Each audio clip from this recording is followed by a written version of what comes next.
হচ্ছে।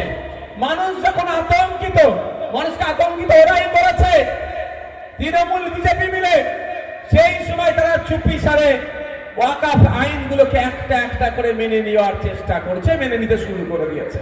তাই বন্ধুগণ, আজকে বলুন, আপনি যদি আন্দোলনটা সেই সময় থেকে ঠিকভাবে চালাতেন, বিজেপি সরকার ভয় পেত, বিজেপি সরকারের চাপ বসত, কেন্দ্রের বিজেপি সরকার ভয় পেয়ে আন্দোলনের চাপে, ঠিক যেভাবে কৃষকদের আন্দোলনের চাপে কৃষি বিল প্রত্যাহার করতে বাধ্য হয়েছিল, এই ওয়াকফকে বাঁচানোর জন্য ভারতবর্ষের ধর্মপ্রাণ মানুষেরা, শুধুমাত্র মুসলমান নয়, মুসলিম হিন্দু নির্বিশেষে ভিন্ন জাতের মানুষ ঐক্যবদ্ধ হয়ে ওয়াকফ আইনকে প্রত্যাহারের জন্য এমন আন্দোলন সংগঠিত হতো পশ্চিম বাংলাতে, যে পশ্চিম বাংলার আন্দোলনের ঝাঁজ সেটা আপনার মহারাষ্ট্রে পড়তো, পশ্চিম বাংলার আন্দোলনের ঝাঁজ বিহারে পড়তো, পশ্চিম বাংলার আন্দোলনের প্রভাব গুজরাটে পড়তো, পশ্চিম বাংলার আন্দোলনের প্রভাব দিল্লিতে পড়তো, পশ্চিম বাংলার আন্দোলনের প্রভাব সারা রাজ্যে সারা দেশে ছড়িয়ে পড়তো।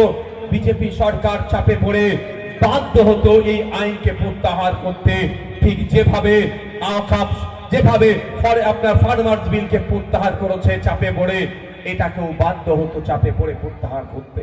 কিন্তু তার পরিবর্তে আমরা কি দেখলাম? না, তার পরিবর্তে আমরা কি দেখলাম?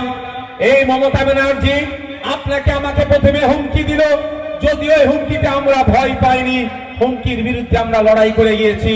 ভাঙড়ে 3000 মানুষকে মামলা দিয়েছে, আমিও 5টা মামলা খেয়েছি, স্টেজে অনেকে বসে আছে, এই ওয়াকফ সংশোধনী আইনের জন্য মিথ্যা মামলা খেতে হয়েছে। এই মামলা দিয়ে আন্দোলনের গতিপথকে রুদ্ধ করার চেষ্টা করেছিল।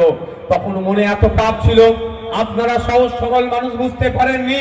আজকে বলুন, আপনারা এই মসজিদের আজান, ঈদগাহি নামাজ, মাদ্রাসায় পড়াশোনা, কবরস্থানে আপনার বাপ-দাদু যেটা শুয়ে আছে, এটা কেড়ে নেওয়ার অপচক্র চালাচ্ছে, এই কেড়ে নেওয়ার অপচেষ্টা চালাচ্ছে কেন্দ্রের বিজেপি সরকার ওয়াকফ অ্যামেন্ডমেন্ট অ্যাক্টের নামে। তাই আজকে মমতা ব্যানার্জি সেই আইনকে কেনা আছে, আর কিছু তোলাবাজ নেতা তার দলের আছে, তারা সাথে সাথে বলতে শুরু করে দিল ওয়াকফ নিয়ে আর আন্দোলন করার দরকার নাই, দিদি আছে বুঝে নেবে।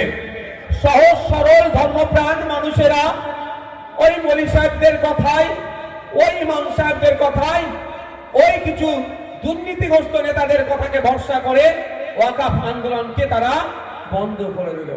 ফলে কি আজকে কি দেখছি, মমতা ব্যানার্জি যে কথা বলেছিল বাস্তবের সাথে তার কোনো মিল দেখতে পাচ্ছি না, উল্টে